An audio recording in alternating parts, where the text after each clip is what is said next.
Okay, guys. Um, I'm just going to turn the volume down on this. Hopefully, someone here speaks. I'm assuming this is Hindi. But at any rate, this is a 3 kilowatt off-grid system. This is what a 3 kilowatt off-grid system looks like. And I'm going to send you guys the link to this video because I think we have a major problem with our design concept. This system has 6 of these panels and a very large battery bank. Now, the battery bank is using the lead acid cell, so our battery bank can be a lot smaller than what's shown in this video. But I'm assuming that, even if we use the best technology panels, we might be able to go slightly smaller on a panel than this, but I don't think we're going to get to a size that's going to allow us to have a panel that is the same size as the box that it's sitting on. So that's the problem that we have presently with our design. So I've basically said here that problem with our initial concept is that panels are big and flat things, okay, and energies are quite small and dense boxes. So to try and have a concept where our battery marries with our panel 1-to-1 is a major issue. Okay, it's not going to work. I'm happy for someone to come to me and say, here's a panel that's this size and here's a battery that's this size, and it'll work perfectly. I'm happy to be proved wrong. We might be able to start our own company and start selling these things if that's the truth. And then over here, this is a possible fix. Once again, I'm sure people can come up with a better idea than this. And what I've said is we've got our panel and it lives in a box kind of, which has a lid and handles, okay? So this whole thing locks up. It can be thrown on a truck. We don't have to worry about breaking the panel because the panel's encapsulated. Each panel, if we want to use them individually, so we can take them on country if we just want to take one panel, has to have its own charge controller. But the electronics for a charge controller is very cheap and very easy to put into the panel. Okay, so we put our charge controller in each panel. Now when we take the lid off, the lid goes on the bottom.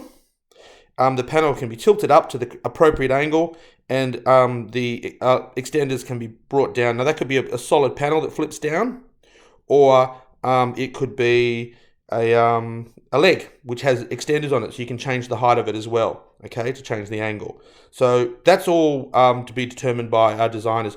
This is why we needed to do a lot more research before we started our concept, because I think you need to at least have the situation and the limitations, or the limitations of design in mind when you start designing. And I think that's where we've gone wrong. So that is an idea for the panel.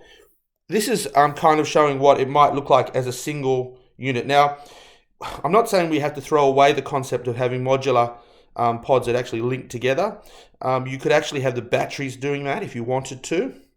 Another option would be if there's enough space and the battery's flat enough, because Rushil was looking at a battery that was 8 centimeters high, you could have the battery sitting in the tray underneath the panel, which would add weight to the actual unit, so that if you did have adverse weather, it's less likely to blow away.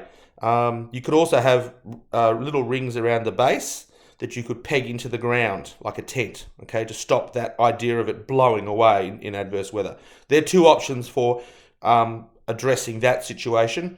And then the batteries need to have handles on them. And then I was thinking we just have a cord that links all of these pods together. So if you had more than one unit, you could put them together. I envisage you need about 7 of these to get up above 3 kilowatts. Once again, happy to be proved wrong by the people that are doing the research. And this is our inverter. It needs to go away on this cord here. You might have one part of the cord that's a lot longer than the rest of the cord, so that these can actually link the pods together. And they might, so if this is like, judging by the video, about just under 2 meters long, or 1.5 meters long, you might want to have, and say it's 60 centimeters wide or 80 centimeters wide, you might want to have these linkages at 2 meters apart, but you need to work that out. Sit down and actually do a little mock-up of it, and then the last one you make really long so that you could run it to your tent.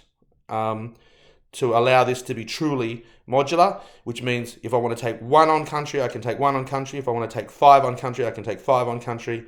And it means that it's scalable. It means your battery technology, if you've got in this box a certain type of battery, and this box is basically just a battery box that has all the connectors on it, then if you decide you want to change the technology to something that's lighter, or if the battery dies, you can pull the battery out of that box and replace it. So that's another thing to consider in the actual full design. Anyway, I hate to throw a spanner in the works, but I think we're going down the wrong track. Happy to, if you guys all disagree with this and think I'm talking out of my bum, that's fine. I'll draw whatever you guys come up with. Happy with a pass. Anyway, that's my 5 cents worth.